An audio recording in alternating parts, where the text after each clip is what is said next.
Hey everyone, thanks for tuning in. With this being our first broadcast, we will be talking about an interesting medical mystery, Savant syndrome. If you want to learn about medical mysteries, well, check out our podcast history. We've got the dancing plague of 1518, MIS-C and more. If you want to learn about medical mysteries, well, check out our podcast history. We've got things on bewitchery, memory, parasites, and more. Though the uncanny abilities like that of characters like Raymond in Rain Man may seem like a work of fiction, reality proves to be much stranger than the imagination. One of the many medical mysteries to exist in the world is Savant syndrome, a syndrome typically seen in those with autism, where those afflicted have an intense amount of genius in one subject that pales in comparison to the nature of their disability. However, the syndrome is by no means limited to those who are on the spectrum. Still, 1 in 10 people with autism display evidence of savant skills and abilities. These abilities vary in degree and often tie into remarkable competency in terms of memory. However, again, its extents are fairly limitless. Only about 1 in a million people will ever have Savant syndrome, making this medical mystery as rare as it is puzzling. Savant syndrome, in its rareness and varying symptoms, quickly leaves the medical community guessing.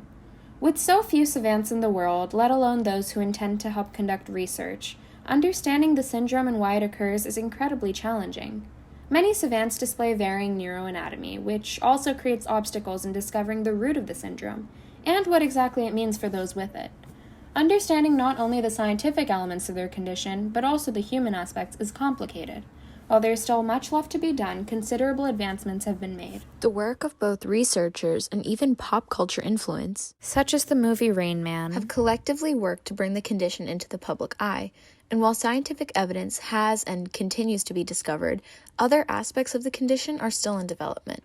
In earlier years, the condition has been renamed from the regrettable title Idiot Savant to Savant Syndrome, which is certainly some level of improvement.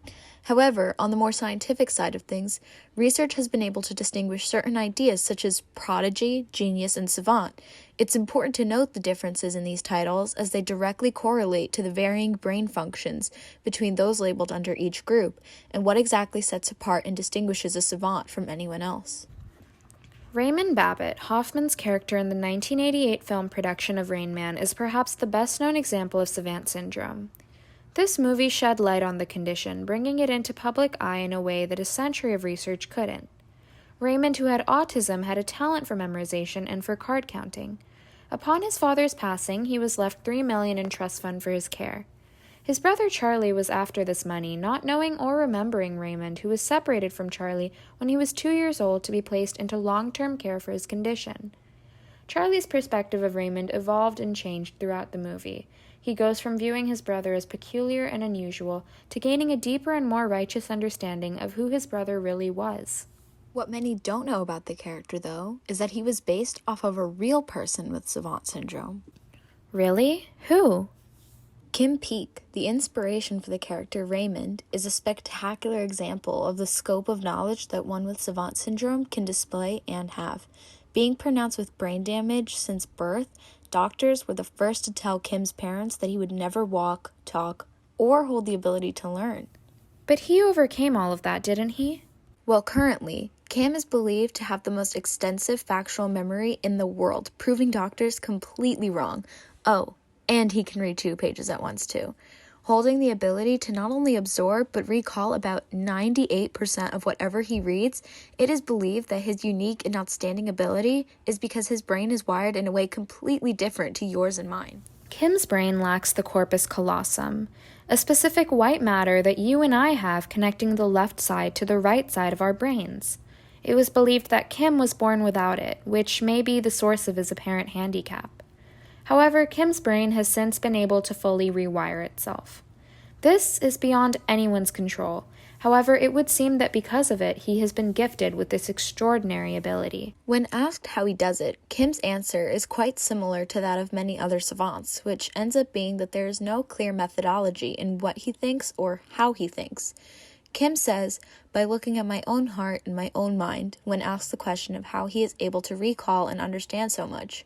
Unfortunately, this answer is frequent in Savant's responses to how they're able to do the things they do. Partially, this is what creates the barricade in further understanding the condition, since those with it seemingly don't understand it themselves. Many savants, it would seem, don't acknowledge their intense and extensive abilities as anything but the ordinary. Dr. Daryl Trafford at the University of Wisconsin, who works closely with Kim, believes that savants are perhaps unaware of the process that goes on within their minds in doing what they do. Though there's much to learn about Savant syndrome, there's a vast amount of knowledge that we currently have access to. We know much more than we used to about the extent of the condition. We've also discovered that gender gaps exist within the condition, and that it is far less likely to affect women and is represented in the media as such. It has also been discovered how the condition lies on a spectrum, and how the characteristics exhibited by those with the condition vary immensely from person to person. The scope of the ability, though, among many with the condition is fairly narrow.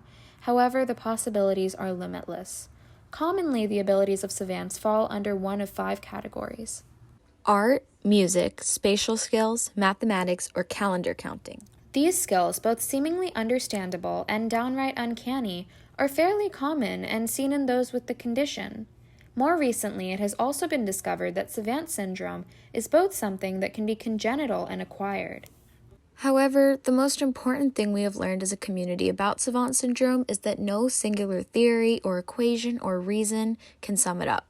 Savant syndrome can affect any person, regardless of age or gender or race or condition, and though we have come a long way in understanding it, we have an even further way to go. Through the stories like those of the people that we've shared today, hopefully you can gain as much insight as we have on the scope of this condition.